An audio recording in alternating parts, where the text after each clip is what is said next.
सभी साथियों का एक बार मैं स्वागत करता हूं, अभिनंदन करता हूं अपने ऑनलाइन स्टडी वे पोर्टल पर। सभी लोग एक बार लाइव आ जाइए फटाफट। आपकी जो एमसीक्यू क्लास है वो आपकी स्टार्ट हो चुकी है, जिसमें हम लोग बहुत ही महत्वपूर्ण 25 प्रश्नों पर चर्चा करते हैं।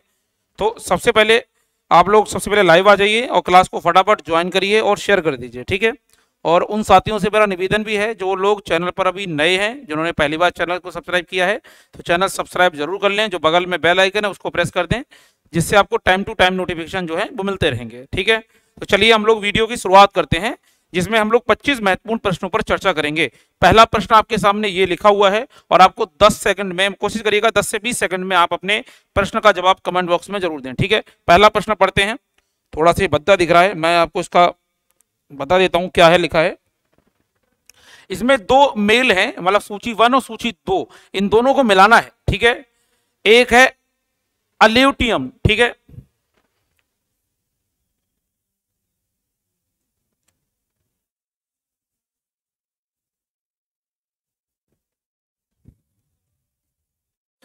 मैं लिख देता हूं यहां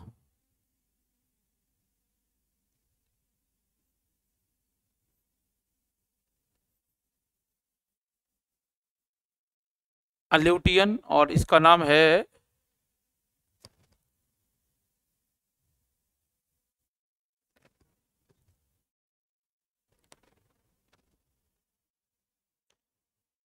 केरमाड्रेक।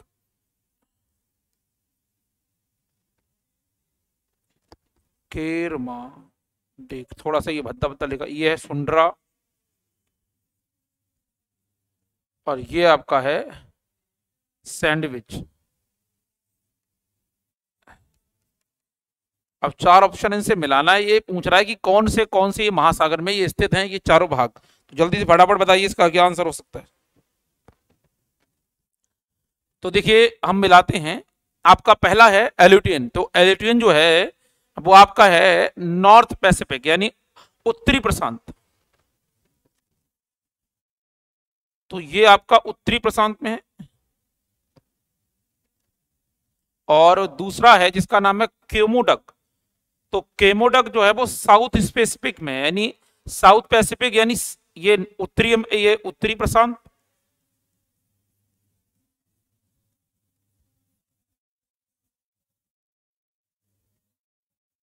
ये दक्षिणी प्रशांत, उत्तरी प्रशांत दक्षिणी प्रशांत, ठीक है। और उसके अलावा आपका सुंड्रा, ठीक है। जो सुंड्रा है इसका आंसर होगा ए, ये इंडियन ओशियन में है। और आपका डी है जिसका नाम है सैंडविच, ये चौथे में ही है, जिसका नाम है साउथ अटलांटिक, साउथ अटलांटिक, ठीक है। यानी जो आपका अफ्रीका महाद्वीप और साउथ अमेरिका महाद्वीप के बीच होगा, तो इसका आंसर होगा बी। तो एक बार स्क्रीनशॉट ले लीजिए, हम लोग व्याख्या इसकी समझते हैं एक बार।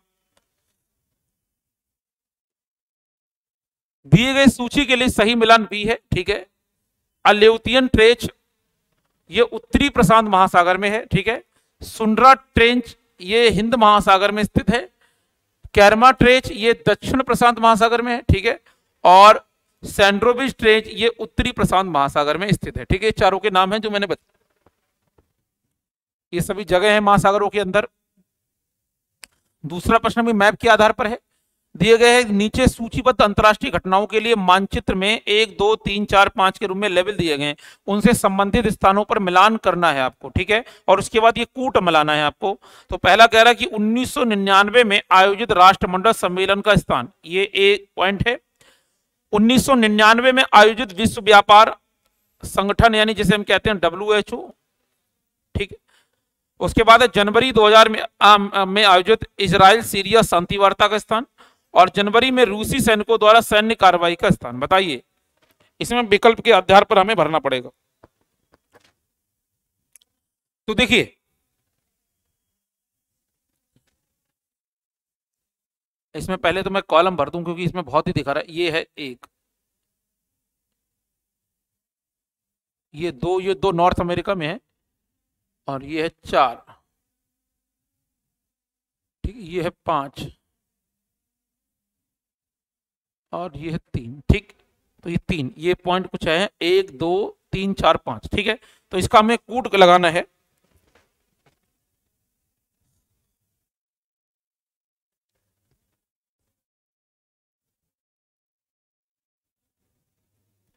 तो इसका आंसर होगा सी, इसका होगा सी, कोड करना है हमें। तो 1999 में आयोजित राष्ट्रमंडल सम्मेलन का स्थान, ठीक है, राष्ट्रमंडल, ये इसका इस वाले का है, ठीक है। तो 4 है इसका मतलब है। और उसके बाद है आपका 1999 में आयोजित विश्व व्यापार संगठन की बैठक का स्थान, WTO होगा, सॉरी मैंने एच लिख दिया, ठीक है। तो ये आपका 1 और सी होगा। कैसे होगा वो जरा देख लेते हैं।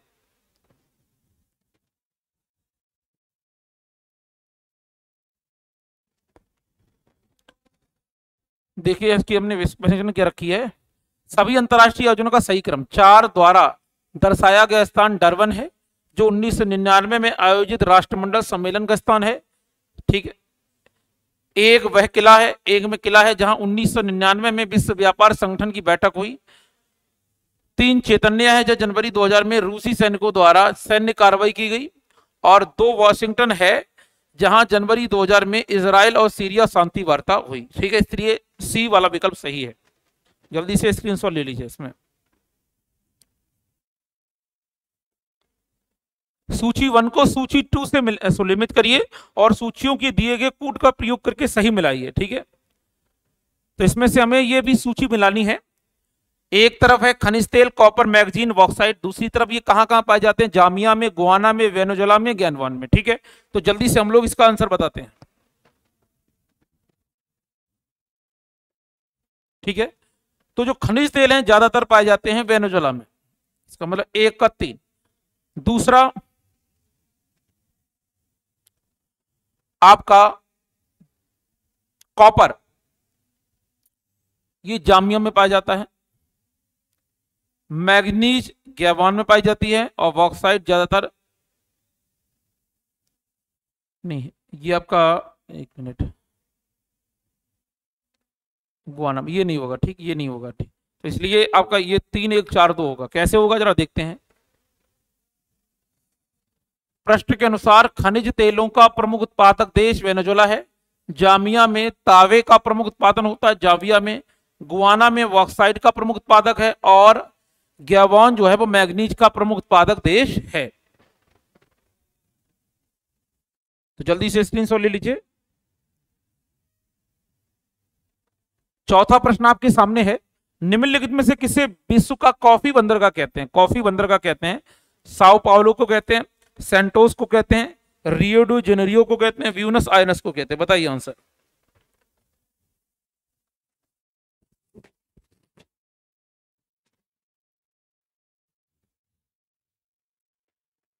तो यह सेंटोस, सेंटोस किसको कहते हैं?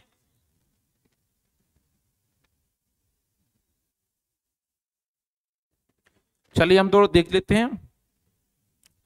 1956 में पुर्तगाली रईस जिसका नाम है ब्रॉस क्यूबारा ने ब्राजील के साओ पालो राज्य में सेंटोस नगर पालिका की स्थापना करी थी। इसे दुनिया भर में कॉफी पोर्ट के नाम से जाना जाता है और साओ पालो को दुनिया का कॉफी मार्केट कहा जाता है। तो साओ पालो को कॉफी मार्केट कहा जाता है। और जो हमारा आंसर है जिसका नाम है मुख्यतः सेंटोस नगर, तो सेंटोस नगर ये साओ पालो के अंतर्गत ही आता है। तो इसे का मतलब है इसका संबंध ब्राजील देश से है। किससे? ब्राजील से, क्योंकि दुनिया में सबसे ज्यादा प्रमुख कॉफी उत्पादक देश भी ब्राजील है, ठीक है। तो जल्दी से आप लोग स्क्रीनशॉट ले लीजिए।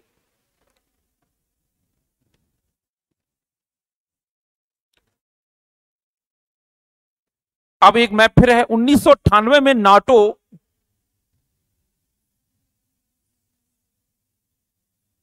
और वार्सा संधि के बीच ऐतिहासिक संधि यूरोप के लिए मानचित्र में ABCD के रूप में लेबल दिए गए शहरों में से किस शहर पर हुई? ठीक है, तो यहां कुछ ऑप्शन है आपके।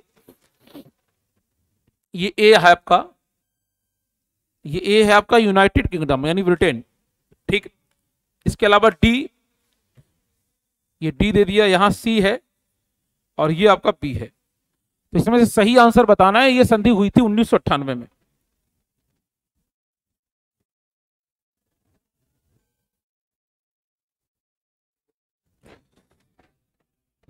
ठीक है, तो देखिए इसका आंसर है सी, यानी सी पॉइंट। यहां पर ये वार्सा संधि हुई थी सी पॉइंट पे, ठीक है। ये रसिया के आसपास पड़ता है। चला देखते हैं इसको। सी वह शहर है जहां 12 मार्च 1998 को नाटो और वार्सा संधि के बीच ऐतिहासिक संधि पर क्या हुए थे, हस्ताक्षर हुए थे। चेक गणराज्य, पोलैंड और हंगरी ऐसे देश हैं जो उस समय संगठन में शामिल हुए थे। सामान्य तौर पर नाटो में उत्तरी अमेरिका और यूरोप के 28 स्वतंत्र राष्ट्र सदस्य शामिल हैं। 2009 में इसे अल्बानिया और क्रोएशिया से जुड़ गया था। ठीक है, तो कुछ इसकी डिटेल है।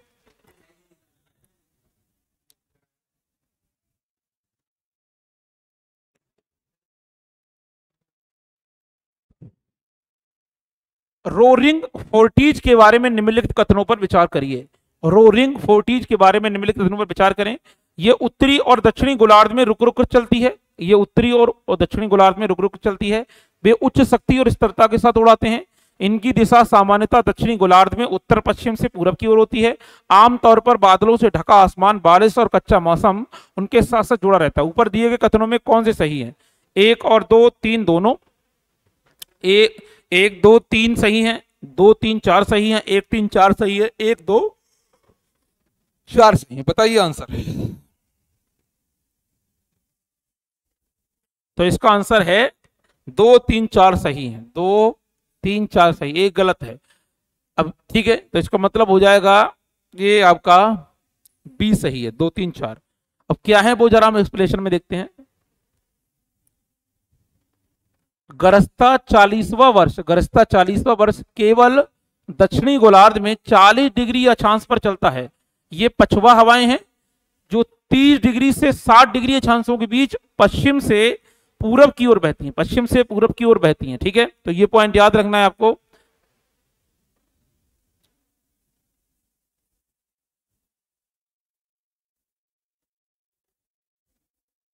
ये हवाएं हैं जिनका नाम था, बताइए। पूर्व यूकोस्लाविया के निम्नलिखित प्रांतों पर विचार करें। Bosnia, Croatia, Slovenia, Yugoslavia. पूर्व से पश्चिम प्रांतों का क्या सही क्रम होगा? ठीक है, तो इसका सही क्रम लगवा रहा है।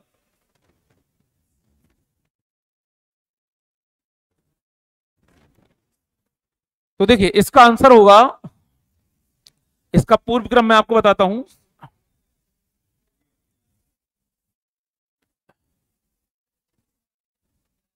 एक,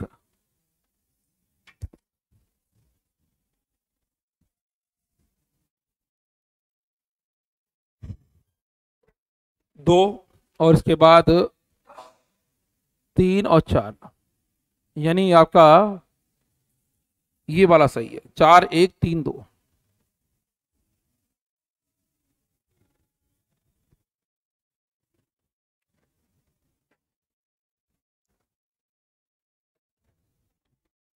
कैसे करूं?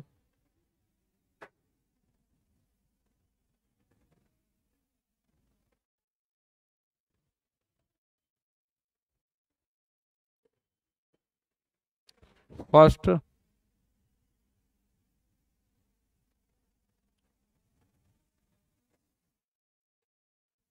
ये सेकंड है। ठीक है,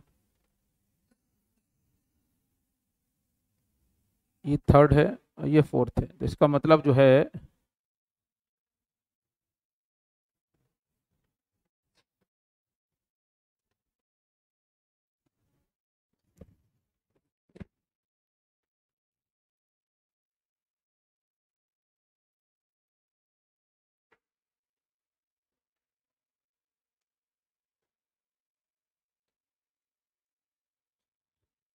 बी। अब जरा देख लेते हैं इसको, बी को। विकल्प बी सही है क्योंकि पूर्व प्रांत यूगोस्लाविया का सही क्रम है। पहले है यूगोस्लाविया, बोस्निया, क्रोएशिया और स्लोवेनिया। ये प्रांत हैं जो यूरोपीय संघों का क्या है, हिस्सा।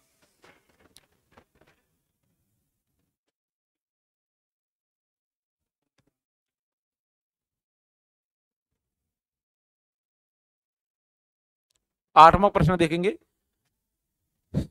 निम्नलिखित में से कौन सी झील तंजानिया और युगांडा के बीच अंतरराष्ट्रीय सीमा बनाती है? निम्नलिखित में से कौन सी झील तंजानिया और युगांडा के बीच अंतरराष्ट्रीय सीमा बनाती है? ठीक है, तो झील के बारे में पूछ रहा है। अब देश का नाम आपके सामने दिया हुआ है, चाड, मलावी, विक्टोरिया और जाम्बेबी। ठीक है, ये ज्यादातर देश जो हैं वो आपके अफ्रीका महाद्वीप के हैं। ठीक है, तो कह रहा है कि कौन से देश के बीच में है। ठीक है, तो इसका आंसर होगा मलावी। ये मलावी के साथ ये रेखा शेयर बनाती है। ठीक है, तो थोड़ा सा हम लोग इसकी व्याख्या करते हैं कैसे है। देखिए, विक्टोरिया झील अफ्रीका की सबसे बड़ी झीलों में से एक है। यहां तंजानिया युगांडा के बीच एक अंतरराष्ट्रीय सीमा भी बनता है। इस झील की खोज करने वाले खोजकर्ता का नाम है जॉन हेनिंग स्पेक ने इसका नाम रानी विक्टोरिया के नाम पर रखा। यह सतह क्षेत्र द्वारा दुनिया की दूसरी सबसे बड़ी, यह सतह क्षेत्र का मतलब है जमीन के आधार पर दुनिया की दूसरी सबसे बड़ी मीठे पानी की झील है। दुनिया की दूसरी सबसे बड़ी मीठे पानी की झील है जिसे हम कहते हैं विक्टोरिया झील, और ये रानी विक्टोरिया के नाम पर रखी गई थी और इसके जन्मदाता हैं जिनका नाम है जॉन हेनिंग स्पेक। ठीक है, तो जल्दी से आप लोग इसका स्क्रीनशॉट ले लीजिए।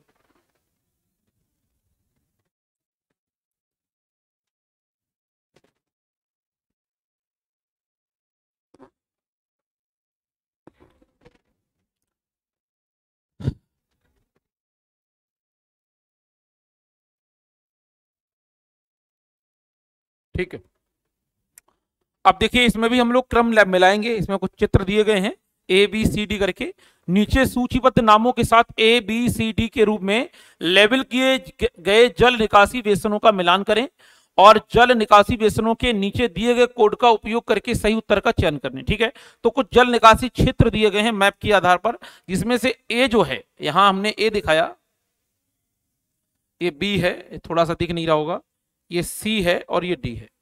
ठीक, अब इसमें कह रहा है कि गंगा ब्रह्मपुत्र, सिंधु, पराना और जाम्बेबी, यानी दो तो इंडिया से रिलेटेड हैं और दो आपके, एक अफ्रीका से रिलेटेड है और एक साउथ अमेरिका से रिलेटेड है। इनका हमें कोड मिलाना है। ठीक है, तो कोड क्या हो सकता है वो जरा हम देखते हैं। ठीक है, तो देखिए एक में देखा जाए तो एक में ये जो मैप है वो किसका बना है, एक में ये मैप ये बिल्कुल सही बना है गंगा ब्रह्मपुत्र का, ये है गंगा,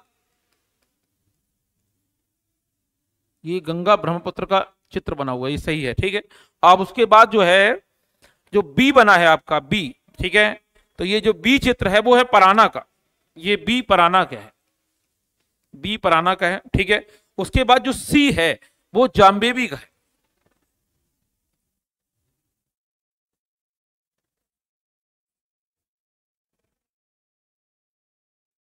ठीक, जाम्बेबी जी अफ्रीका का, और जो लास्ट वाला बचा वो सिंधु का है।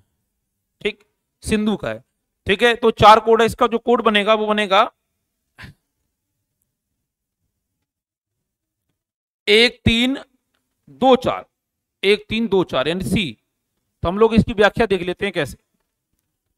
दूसरा विकल्प दिए गए प्रश्न के उत्तर के रूप में सुलिमित है। देखिए यहां पर लिखा हुआ है गंगा ब्रह्मपुत्र जल निकासी बेसिन का ये नाम चिन्हित है, मैंने बता दिया पहले ही। पराना बेसिन वी चिन्हित जल निकासी बेसिन का नाम है, यह दक्षिणी अमेरिका में है। जाम्बेबी सी जल निकासी जेल बेसिन है, यह दक्षिण अफ्रीका में स्थित है। और डी चिन्हित अववाद द्रोणी का नाम सिंधु है जो भारत और पाकिस्तान में आता है, यानी दो तो इंडिया में है, एक अफ्रीका में था और एक आपका साउथ अमेरिका में था। ठीक है, तो जल्दी से आप लोग इसकी व्याख्या दे सकते हैं, वैसे मैंने बता दिया पहले ही। तो ये था आपका 9वां प्रश्न। जल्दी से अब हम बढ़ते हैं अपने 10वें प्रश्न की तरफ। ये भी इंपॉर्टेंट है, 10वां प्रश्न पहले पढ़ेंगे और फिर इसका आंसर दीजिएगा। निम्नलिखित में से कौन सा असत्य कथन है, असत्य कथन नहीं है, सॉरी, इसमें से नहीं छाड़ना है, पहले पढ़ेंगे सारे कथन। भारत के अलावा अन्य सभी देशों में 80% से अधिक साक्षरता है। ठीक है, दूसरा बढ़ते हैं, मलेशिया और कोरिया में अन्य सभी देशों की तुलना में जीवन प्रत्याशा अधिक है। यह कह रहा है कि मलेशिया और कोरिया में अन्य सभी देशों की तुलना में जीवन प्रत्याशा अधिक है, तो संभव नहीं है, मुझे लग रहा है यही गलत हो सकता है, लेकिन बाकी पढ़ लेते हैं। उच्च वयस्क साक्षरता शिशु, उच्च वयस्क साक्षरता शिशु नैतिकता कम है, इसका कोई मतलब ही नहीं है। अगला, भारत में जन्म के समय जीवन प्रत्याशा लगभग इंडोनेशिया के समान ही है, ये तो लगभग सही है।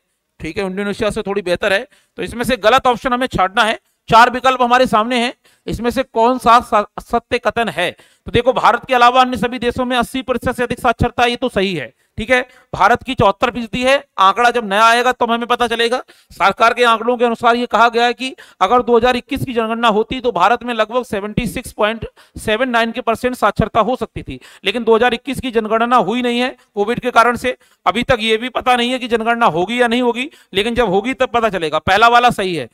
अब दूसरा कह रहा कि मलेशिया और कोरिया में अन्य सभी देशों की तुलना में जीवन प्रत्याशा अधिक है, ये बिल्कुल गलत है।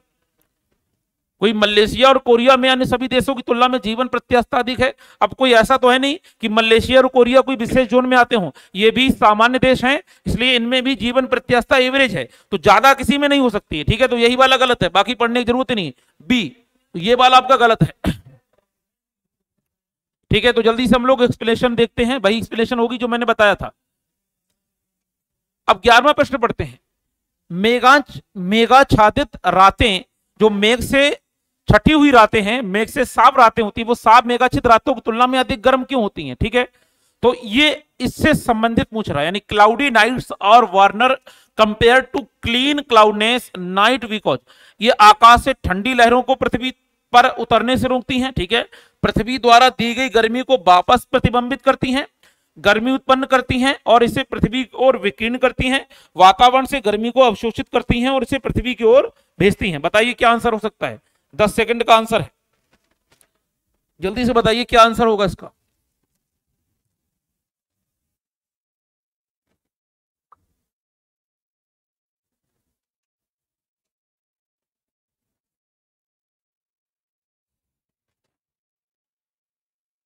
ठीक है, तो देखिए इसका आंसर होगा सी, गर्मी उत्पन्न करते हैं और पृथ्वी द्वारा दी गई गर्मी को प्रतिबंध कर, बी आंसर, इसका आंसर होगा बी। हाँ, गर्म की होती है, इसका आंसर बी। अब देखिए इसकी एक्सप्लेनेशन पढ़ते हैं हम लोग। जैसे ही बादल पृथ्वी द्वारा छितरी हुई गर्मी को वापस परावर्तित करते हैं, बादल वाली रातें साफ, बादल वाली रातें साफ बादल रहित रातों की तुलना में अधिक गर्म हो जाती हैं, तो सही उत्तर बी है। ठीक है, पृथ्वी द्वारा दी गई गर्मी के प्रतिबिंब के बारे में बताता है, कैसे सूर्य दिन के दौरान जमीन को गर्म कर देता है और रात के दौरान वातावरण में फैल जाता है। तो इसका मुख्य कारण है सूर्य की गर्मी, क्योंकि दिन के समय में सूर्य जो है वो पृथ्वी को गर्म करती है, इसकी वजह से तापमान जो है वो दिन का काफी ज्यादा गर्म हो जाता है। लेकिन जो तापमान दिन में जितना गर्म होता है वो रात में उतना ही तापमान जो है वो कम हो जाता है। ठीक है, तो इसका मतलब परिवर्तित हो जाता है, उसको चेंजेस कर देता है, इसलिए इसका आंसर होगा बी। ठीक है, बाकी हम लोग ज्यादातर थ्योरी क्लास में इसके बारे में डिस्कस करेंगे। ठीक है, तो ये था 11वां प्रश्न। अब जल्दी से हम लोग देखते हैं 12वां प्रश्न। निम्नलिखित में से किस मौसम की स्थिति में, निम्नलिखित में से किस मौसम की स्थिति में बैरोमीटर रीडिंग में अचानक गिरावट का संकेत मिलता है? मतलब मौसम की स्थिति में अचानक जो है वो गिरावट मिलने का संकेत मिलता है। कब मिलता है? जब कोई स्ट्रॉमी यानी तूफान आता है, शांत मौसम होता है, ठंडा और शुष्क मौसम होता है, गर्म या धूप मौसम होता है। ठीक है, तो जो मौसम का जो बैरोमीटर है उसमें परिवर्तन सिर्फ 2 ही 3 कंडीशंस में आता है। जब मान लीजिए कोई भूकंप आए, ठीक है, या फिर मौसम का बदलाव हो, या फिर हम कह सकते हैं कोई चक्रवात जैसी स्थिति आए, कोई तूफान जैसी स्थिति आए, कोई सुनामी जैसी स्थिति आए, तब तो बैरोमीटर या उसके मीटर में बदलाव होता है। तो इसका मतलब ठंडा शुष्क मौसम होना नॉर्मल बात है, गर्म और धूप मौसम होना भी नॉर्मल बात है, शांत मौसम भी नॉर्मल बात है। लेकिन जब तूफान या ऐसी चीजें आती हैं तो मौसम की स्थिति के बैरोमीटर में रीडिंग में अचानक परिवर्तन होता है और यहाँ गिरावट का संकेत हमें देखने को मिलता है। तो हम लोग इसकी थोड़ी सी व्याख्या देखते हैं। इसकी व्याख्या मैंने कर रखी है, ये इसीलिए जिससे समय की बचत हो। तूफानी मौसम की स्थिति को कम दबाव के कारण होती है, जब हवा एक विशेष तापमान तक ठंडी हो जाती है और जल वाष्प बादलों में संघनित हो जाता है, तब इसलिए इसे बैरोमीटर रीडिंग में अचानक गिरावट होने लगती है। यानी मोटे पॉइंट में हम कह सकते हैं कि तूफानी मौसम की स्थिति में कम दाब, यानी जो दाब होता है, जो दबाव हो जाता है वो अचानक गिर जाता है और हवा विशेष तापमान तक ठंडी हो जाती है, यानी टेम्परेचर लो होने लगता है और जलवाष्प बादलों में संघनित होने लगती है, यानी जलवाष्प बादल के रूप में बनने लगती है। तब ऐसी स्थिति होती है कि बैरोमीटर की रीडिंग में अचानक गिरावट शुरू हो जाती है, जिसके कारण से ये परिवर्तन हमें देखने को मिलता है। तो ये क्वेश्चन था 12 का ए, 12वें का ए। अब हम लोग बात करते हैं क्वेश्चन नंबर 13 की। तो जल्दी से आप लोग स्क्रीनशॉट ले लीजिए इसका।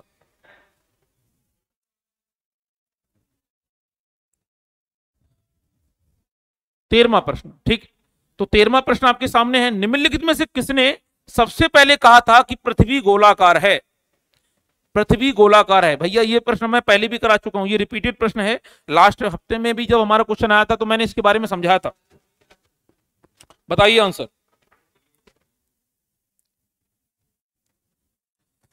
इसका आंसर क्या हो सकता है? निम्नलिखित में से किसने कहा था कि पृथ्वी गोलाकार है? ठीक है, तो पृथ्वी गोलाकार है, इसका कथन जो है वो आपका टॉलमी का है, स्ट्रैबो का है, कॉपरनिकस का है, या फिर अरस्तु का है। ठीक है, तो ये जो कथन है वो आपका है कॉपरनिकस का। हालांकि इसमें एक्सप्लेनेशन थोड़ी सी गलत हो गई होगी, इसमें ये टाइप कर दिया है, लेकिन कोई फर्क नहीं पड़ता यहां। तो यूनानी दार्शनिक, ये पॉइंट काट देंगे, अरस्तु का यहां से कोई लेना नहीं, द्वारा 350 ईस्वी में लिखी गई ऑन द हेवन पुस्तक में पहली बार कहा गया है कि पृथ्वी चपटी नहीं है बल्कि गोलाकार है। इस पुस्तक में लेखक अपने विश्वास को प्रदर्शित करता है और पृथ्वी गोल है, ब्रह्मांड के केंद्र में स्थित है, ये हम सब कहते हैं। ये हालांकि इन्होंने किताब में लिखा जरूर है, लेकिन हम कॉपरनिकस को ही सबसे मुख्य मानते हैं। ये प्रश्न की डिटेल थोड़ी सी चेंज हो गई है, तो इसलिए याद रखना है कि प्रामाणिकता के आधार पर आपको आंसर कॉपरनिकस ही लगाना है। ठीक है, ये था 13वां क्वेश्चन। अब हम लोग चलते हैं अपने क्वेश्चन नंबर 14वें पर। पढ़ते हैं पहले। यदि किसी प्रक्षेप द्वारा तारों को क्षितिज के लंबवत उठते हुए देखा जाता है तो वह स्थिति है, if the stars are seen to rise perpendicular to the horizon by the observe he is the located on. ये कहां पर लोकेटेड होगा? तो एक बार फिर से प्रश्न को पढ़ते हैं। यदि किसी प्रक्षेप द्वारा, ठीक है, तारों को क्षितिज के लंबवत उठते हुए देखा जाए, मतलब किसी ऐसी स्थिति के आधार पर तारों को ऊपर उठते हुए देखा जाता है, तब इसको क्या कहा जाता है? तब ये स्थित होता है, कहां स्थित होता है? ये भूमध्य रेखा के आसपास माना जाता है, कर्क रेखा के आसपास माना जाता है, दक्षिणी ध्रुव के आसपास माना जाता है, या फिर उत्तरी ध्रुव के आधार पर माना जाता है। तो ऐसी स्थिति जब होती है तब ये स्थिति मानी जाती है भूमध्य रेखा, क्योंकि कहा जाता है भूमध्य रेखा वह रेखा है जो पृथ्वी को विभाजित करती है बीचों बीच में। भूमध्य रेखा एक प्रकार की अक्षांश रेखा है और जिस पर सूर्य का प्रकाश परपेंडिकुलर पड़ता है, लंबवत पड़ता है, सीधा पड़ता है। इसीलिए सबसे ज्यादा गर्मी भी परपेंडिकुलर एरिया की इसी क्षेत्र में पड़ती है, जिसे हम कहते हैं भूमध्य रेखा। तो ये आंसर भूमध्य रेखा से रिलेटेड है। हम एक बार इसकी व्याख्या पढ़ते हैं। एक पर्यवेक्षक भूमध्य रेखा पर स्थित होता है जब सितारों यानी स्टार्स को क्षितिज के लंबवत बढ़ते हुए देखा जाता है, तो वास्तव में आकाशीय भूमध्य रेखा को आंचल से गुजरने वाले अर्धवृत्त के रूप में देखते हैं। बिंदु सीधे ऊपर की ओर होता है। ठीक है, तो इसका पॉइंट इसका एक साइंसी आधार पर भी है, तो आप लोग इसका स्क्रीनशॉट ले सकते हैं। 15वां प्रश्न। नील घाटी और जावा के द्वीपों में जनसंख्या का उच्च घनत्व मुख्य रूप से निम्न के कारण होता है। ठीक है, नील घाटी और जावा के द्वीपों में जनसंख्या का उच्च घनत्व मुख्य रूप के कारण से होता है। किसके कारण से होता है? नील घाटी और जावा के द्वीपों में जनसंख्या का उच्च घनत्व होता है गहन कृषि के कारण, औद्योगिकीकरण के कारण, शहरीकरण के कारण, या स्थलाकृति बाधाओं के आधार पर। बताइए क्या आंसर हो सकता है इसका?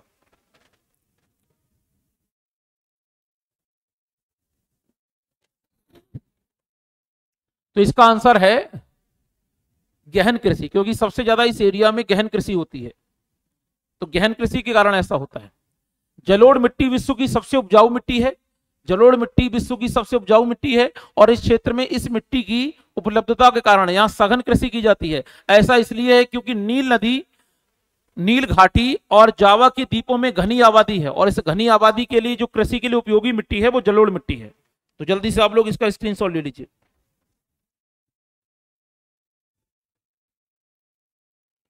16वां प्रश्न पढ़ते हैं। अवसादी शैलों के बारे में बताइए, निम्नलिखित कथनों पर विचार कीजिए। तलछटी चट्टानें पृथ्वी की सतह पर हाइड्रोलॉजिकल सिस्टम द्वारा बनती हैं। अवसादी चट्टानों के निर्माण में पहले से मौजूद चट्टानों का अवक्षय शामिल है। अवसादी चट्टानों में जीवाश्म होते हैं। अवसादी चट्टानें आमतौर पर परतों से बनी होती हैं। अब ये कह रहा है कि इसमें से कौन कौन से कथन सही हैं।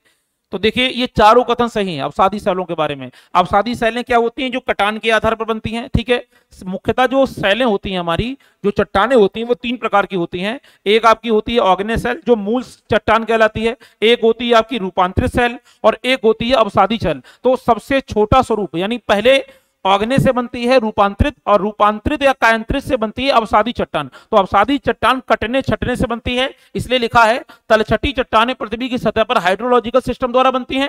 अवसादी चट्टानों के निर्माण में पहले से मौजूद चट्टानों का अवक्षय शामिल है। बिल्कुल शामिल है, क्योंकि ये रूपांतरित से बनी है। अवसादी चट्टानों में जीवाश्म होते हैं, तो जीवाश्म इसमें होते हैं। अवसादी चट्टानें आमतौर पर परतों से बनी होती हैं, तो सभी चट्टानें परतों से बनी होती हैं, इसलिए आपका डी वाला विकल्प सही है। 1 2 3 4। अब थोड़ी सी हम लोग व्याख्या देख लेते हैं इसकी। जैसा कि तलछटी चट्टानों के बारे में सभी कथन सत्य हैं, इसलिए विकल्प डी सही है। तलछटी चट्टानें एक प्रकार की चट्टानें हैं जो छोटे कणों के संचय या जमाव से बनती हैं और बाद में पृथ्वी की सतह पर महासागरों या पानी के अन्य निकायों के तल पर खनिज या कार्बनिक कणों के सीमेंटीकरण से बनती हैं। बलुआ पत्थर, चूना पत्थर, सैल बहुत ही सामान्य प्रकार की तलछटी चट्टानें हैं। यह चट्टान नदियों और उनके किनारों और महासागरों के निक्षेपों में पाई जाती हैं। ठीक है, तो ये पॉइंट आप लोग जल्दी से इसको समझ लीजिए और इसको स्क्रीनशॉट ले लीजिए। 7वां प्रश्न देखते हैं।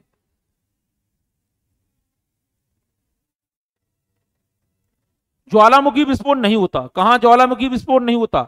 बाल्टिक सागर में, काले सागर में, कैरिबियन सागर में, कैस्पियन सागर में। वैसे तो आपको पता है कि ज्वालामुखी विस्फोट कहीं भी हो सकता है, लेकिन विशेषकर ज्वालामुखी विस्फोट कहां नहीं होता? तो वो बाल्टिक सागर में होता है, यानी यहां विस्फोट नहीं होता है। क्यों नहीं होता वो जरा हम देखते हैं इसका कारण। बाल्टिक सागर में ज्वालामुखी विस्फोट कभी नहीं होता। जब पृथ्वी के अंदर से गर्म पदार्थ बाहर निकलते हैं जिसमें गैसें, धूल और लावा होता है, इसे ज्वालामुखी विस्फोट कहा जाता है। यह बहुत ही खतरनाक घटना है जो वास्तव में लोगों की जान बचाता है। ठीक है, और इसका कारण है क्योंकि इस एरिया में ज्यादातर ज्वालामुखी है ही नहीं और ज्वालामुखी एरिया होने के ना की वजह से इस एरिया में पर्टिकुलर ज्वालामुखी विस्फोट कभी नहीं होता। 18वां देखते हैं।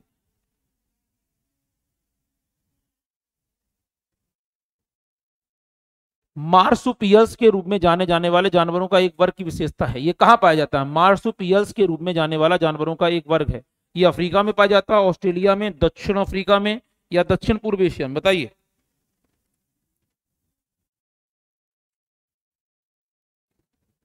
क्या आंसर हो सकता है? ये ऑस्ट्रेलिया में पाया जाता है।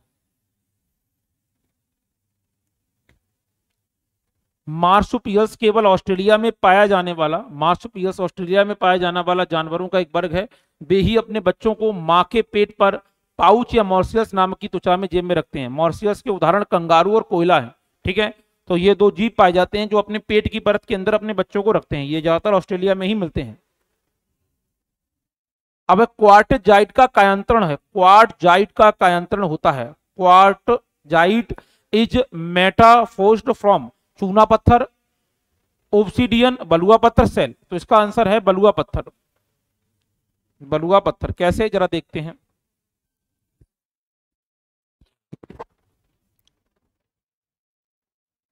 क्वार्टजाइट्स और क्वार्ट्ज काफी समान है, सिवाय इसके कि क्वार्ट्ज मानव निर्मित है जबकि क्वार्टजाइट एक प्राकृतिक पत्थर है। ठीक है, यह प्राकृतिक रूपक जो प्रकृति में गैर पत्तेदार है का उपयोग छत की टाइलों और सीढ़ियों की सजावट के लिए किया जाता है। सैंडस्टोन में खनिज अनाज आमतौर पर क्वार्ट्ज होते हैं। कभी कभी इन रेत की क्वार्ट्ज सामग्री बहुत अधिक हो जाती है, 90% या 90% से अधिक होते हैं। ये ऐसी रेत हैं जिन पर हवा या पानी द्वारा काम किया जाता है। किसके द्वारा? हवा या पानी द्वारा काम किया जाता है और फिर से काम किया जाता है और परिपक्व इन्हें किया जा सकता है। ठीक है,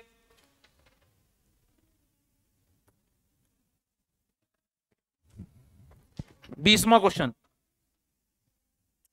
निम्नलिखित में से मृदा अपरदन की प्रक्रिया के सही क्रम को पहचानिए। क्या सही क्रम है? आसपाल, अपरदन, परतदार। इसको पढ़िए एक बार जल्दी से, बताइए आंसर 10 सेकंड में।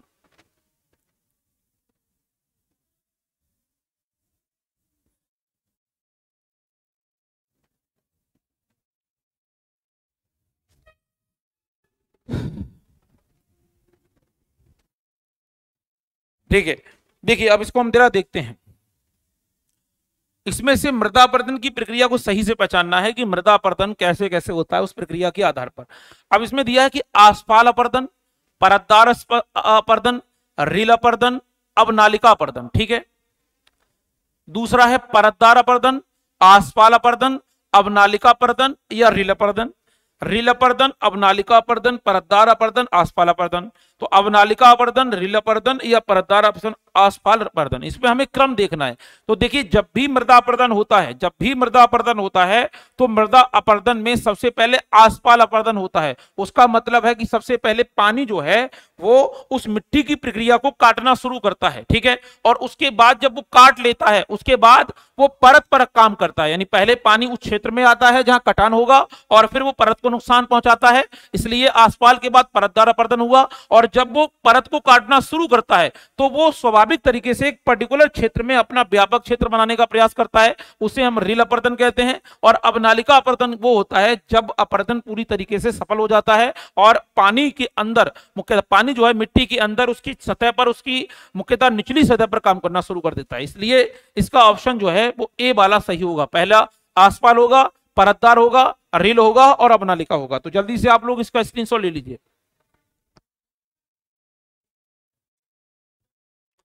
अब एक चित्र वाला फिर से आपका आ गया, तो इसको थोड़ा सा देखते हैं।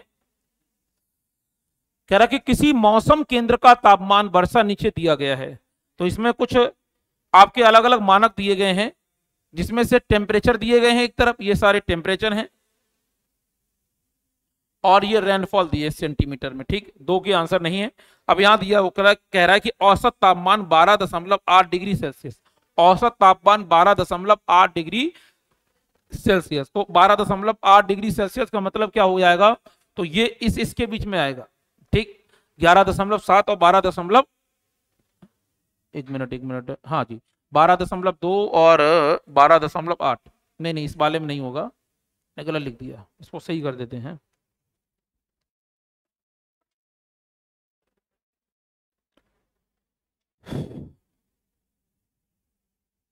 ये AM 12.2 से 13.9, ये 3 तक है। ठीक है, औसत वर्षा 54.9 सेंटीमीटर प्रतिवर्ष, यानी यहाँ औसत वर्षा 54.9 सेंटीमीटर प्रतिवर्ष हो रही है। निम्नलिखित में से उपरोक्त जलवायु पैटर्न वाले क्षेत्र की पहचान करें। ठीक है, ये कौन सा क्षेत्र है, ये भूमध्य क्षेत्र है जहां ऐसा है, मानसून क्षेत्र है, स्टेपी क्षेत्र है, NW यूरोपीय क्षेत्र है। ठीक है, बताइए इसका आंसर। इसका आंसर है ये स्टेपी क्षेत्र, स्टेपी रीजन है। कैसे है वो जरा देखते हैं। औसत तापमान 12.8 डिग्री सेल्सियस और 54.9 सेंटीमीटर प्रतिवर्ष वर्षा वाला क्षेत्र स्टेपी क्षेत्र कहलाता है। स्टेपी जलवायु शब्द उन क्षेत्रों में पाई जाने वाली जलवायु के प्रकार को चिन्हित करता है जो जंगल को सहारा देने के लिए बहुत शुष्क है, लेकिन रेगिस्तान कहलाने के लिए पर्याप्त शुष्क नहीं है। संक्षेप में स्टेपीज का अर्थ है अर्ध शुष्क, इसको हम कहते हैं अर्ध शुष्क। ये तो ना पूरा शुष्क है ना अर्ध शुष्क है, तो इसका मतलब ऑप्शन है सी। तो ये सी ऑप्शन सही है। अब फिर से 22 में मिलाना है आपको, इसमें सूची 1 को सूची 2 से सुलिमित करना है। तो यहां एक तरफ लिखा है स्थानीय पवन और एक तरफ लिखे क्षेत्र। तो फॉन जो है, फॉन ये आपकी है आल्पस के आसपास, आल्पस के आसपास। ठीक, और जो आपकी है सरमुन, ये आपकी होगी अर्जेंटीना। ये सांता एना, सांता एना सही है अपनी जगह। और उसके बाद एक ये बचा है डी, जोड़ा, तो ये है आपकी कुर्दिस्तान। ये इसका मतलब ये आपका डी वाला सही है। कैसे सही है जरा देखते हैं। आल्पस क्षेत्र की स्थानीय पवन हवा के रूप में फौन होती है और सुरमन कुर्दिस्तान की स्थानीय हवा है। रासवर काली जी डी इराक के कुर्दिस्तान क्षेत्र में एक तेज हवा जो विशेष रूप से सुलेमानिया में है। सांता एना को कैलिफोर्निया की स्थानीय पवन के रूप में जाना जाता है और अर्जेंटीना की स्थानीय हवा को जोड़ो कहा जाता है। ठीक है, तो ये कुछ स्थानीय पवनों के नाम हैं, उनके आधार पर हमें लगाना था। तो जल्दी से आप लोग इसका भी स्क्रीनशॉट ले लीजिए। अब हम चलते हैं अपने 23वें प्रश्न की तरफ। 23 में भी हमें मैप बन रहा है, कूट बनाना है। यहाँ 1 नंबर दे रखा है, ये 1 नंबर है, ये 4 नंबर है, यहाँ 2 नंबर है, यहाँ 3 नंबर है। ठीक है, अब कह रहा है कि कुछ कस्बे हैं ये, एक में विस्पेक, अगास्का, तास्कन, दुसास्का, इनमें सही भरना है कौन सा कहां है। तो नंबर 3 पर जो लिखा हुआ है, नंबर 3 पर लिखा हुआ है, ये आपका है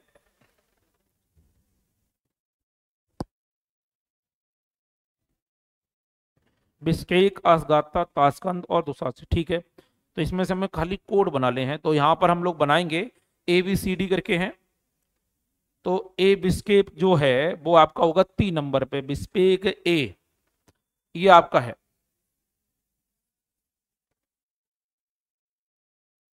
ठीक, आपका जो है आपका असगातत, ये नंबर 1 पर है।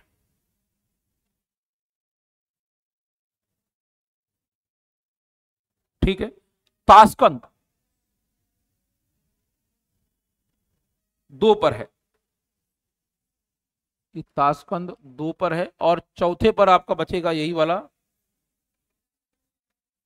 दुशांबे। दुशांबे ये शहर हैं, ये आपको तभी पता चल सकते हैं जब आपको मैप का थोड़ा ज्ञान हो। इसलिए मैं बार बार कहता हूं कि इंडिया का और वर्ल्ड का मैप क्लियर कर लीजिए, और मैप में आपका जो प्रशासनिक मैप है वो सबसे ज्यादा आपसे पूछा जाता है, क्योंकि ये मैप से रिलेटेड पॉइंट है।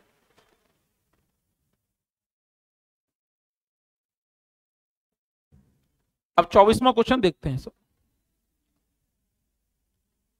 अभिकरण ए, अभिकरण ए, शीत ऋतु में वायुमंडलीय दाब, वायु का तापमान कम होने पर प्रति चक्रवाती दशाएं बनती हैं। कारण आर है, उत्तरी में शीतकालीन वर्षा एंटी साइक्लोनिक स्थितियों को निम्न तापमान के विकास का कारण बनाती है। ठीक है, मतलब अभिकरण 2 कथन दिए हैं, इसमें से छाटना है। अभिकरण 1 क्या कह रहा है कि शीत ऋतु में वायुमंडलीय दाब तथा वायु का तापमान कम होने पर प्रति चक्रवाती दशाएं बनती हैं। ठीक है, और दूसरा कह रहा है कि उत्तरी में शीतकालीन वर्षा एंटी साइक्लोनिक स्थितियों के निम्न तापमान के विकास का कारण बनती है। ठीक है, अब इसमें दे रखा है कि कौन से सही गलत हैं। ए और आर दोनों सत्य हैं, आर ए का सही स्पष्टीकरण है। यहां कॉमा हम लगा सकते हैं, कॉमा, यहां भी कॉमा। अब दूसरा कह रहा है कि ए आर दोनों सही हैं, लेकिन आर ए का सही स्पष्टीकरण नहीं है। अब सी कह रहा है कि ए सही है लेकिन आर गलत है। डी कह रहा है कि ए गलत है और आर सत्य है। तो इसका आंसर है ए, ये वाला सही है। दोनों कथन भी सही हैं और आर ए की व्याख्या भी है। एक बार पढ़ लेते हैं। चूंकि दोनों कथन ए और आर सत्य हैं और आर ए की सही व्याख्या, इसलिए विकल्प ए सही है। सर्दियों की वर्षा के कारण प्रति चक्रवाती परिस्थितियों का विकास होता है, इसलिए वे तब बनती हैं जब वायुमंडलीय दबाव बहुत अधिक हो जाता है और हवा का तापमान भी कैसा हो जाता है, कम। चलिए अब लास्ट प्रश्न देख लेते हैं। निम्नलिखित देशों पर विचार करिए। विचार करना है जनसंख्या के आधार पर, निम्नलिखित में अवरोही क्रम है, डिसेंडिंग, ठीक, घटता हुआ ऑर्डर। बताइए आंसर।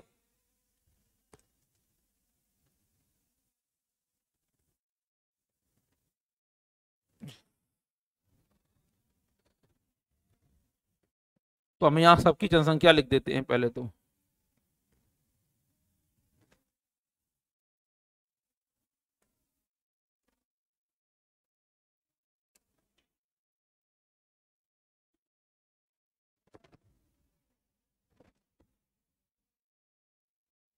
दो 209 मिलियन।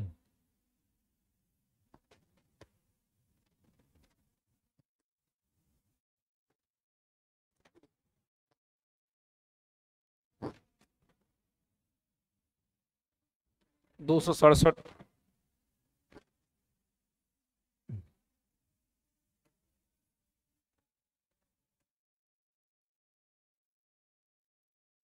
जापान 127, रूस 143।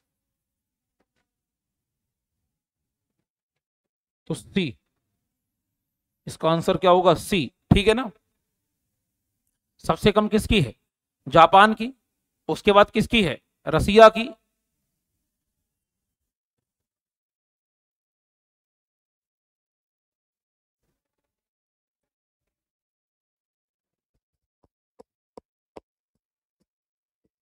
हाँ जी, अच्छा सॉरी, मैं उल्टा कह गया कि इसमें अवरोही क्रम लगाना है। ठीक है, यानी सबसे ज्यादा आपकी किसकी है, इंडोनेशिया, तो 2। उसके बाद ब्राजील, उसके बाद 2, एक वाला कोई एक विकल्प भी नहीं, तो यही वाला होगा, सी वाला सही है। तो ये थे आपके 25 प्रश्न जिस पर हम लोग महत्वपूर्ण चर्चा करी। आई होप आप लोगों को ये सारे पॉइंट क्लियर हुए होंगे। सभी पॉइंट क्लियर अगर हुए हों तो वीडियो को लाइक जरूर कर दीजिएगा। चैनल पर अगर अभी तक आप आए हैं और चैनल को आपने सब्सक्राइब नहीं किया है तो प्लीज चैनल को सब्सक्राइब जरूर कर लें, जिससे आपको टाइम टू टाइम जो है इंपॉर्टेंट नोटिफिकेशन मिलते रहें। दूसरा, जितनी भी आपके लिए वीडियो हो रही हैं, चाहे वो थ्योरेटिकल क्लास हो, आपकी एमसीक्यू क्लास हो, वो आपके लिए बहुत ज़्यादा महत्वपूर्ण होगी। इसलिए आप लोग कोशिश करें कि डेली क्लास को ज्वाइन करें। मान लीजिए अगर क्लास नहीं भी मिल पा रहा है तो आपको जब समय मिले तब आप इन वीडियो को देख लें, ठीक है। और इसके अलावा आप लोग अपने मित्रों तक, अपने सहपाठियों तक, अपने पहचान वालों तक या उन जरूरतमंदों तक लोगों को इस वीडियो का लिंक जरूर शेयर कर दें, जिससे ज़्यादा से ज़्यादा लोग सही समय पर वीडियो के माध्यम से जुड़ जाएं, ठीक है। क्योंकि हमारा लक्ष्य है निःशुल्क सेवा, भी हम लोग बिल्कुल निःशुल्क सेवा दे रहे हैं। हमारी इन वीडियो का कोई चार्ज नहीं है, कोई भी व्यक्ति जितनी बार चाहे उतनी बार इसको देख सकता है। और किसी भी प्रकार की आपकी कंपटीशन की कोई समस्या है, किसी भी प्रकार की कोई दिक्कत है, तो आप लोग हमसे सीधे सीधे कांटेक्ट कर सकते हैं। आप कमेंट में पहले कांटेक्ट करिए, अपना नंबर छोड़ दीजिए, हमारी टीम जो है वो आपको कॉल कर लेगी और आपको कोई दिक्कत परेशानी नहीं होगी। इसके अलावा हमारी कोचिंग का कांटेक्ट नंबर भी दिया है, आप वहां से भी सीधे कांटेक्ट कर सकते हैं और हमारी टीम से बात कर सकते हैं किसी भी प्रकार की समस्या के लिए, ठीक है। आई होप आप लोगों को ये सब चीजें अच्छी लगी होंगी, ठीक है। तो इसी के साथ हमें इजाजत दीजिए, अनुमति दीजिए। मेहनत करते रहिए, लगातार प्रयास करते रहिए, क्योंकि मेहनत करने वालों की कभी हार होती नहीं है। एक दिन जरूर आप कभी ना कभी कामयाब होंगे, ठीक है। लेकिन आप मेहनत को करते रहिए, कंटिन्यूटी रहिए, ठीक है। ऐसा नहीं है कि एक महीना पढ़ लिया, एक महीना ब्रेक दे दिया। अब अगर 1 साल 2 साल आपको थोड़ा समय ज्यादा लग सकता है, लेकिन अगर लगे रहेंगे तो आपका कहीं ना कहीं सिलेक्शन हो जाएगा। तो इसी के साथ, इसी बात के साथ मैं अपनी बात को यहीं पर फिनिश करता हूं, आपसे अनुमति चाहता हूं। धन्यवाद। जय हिंद, जय भारत।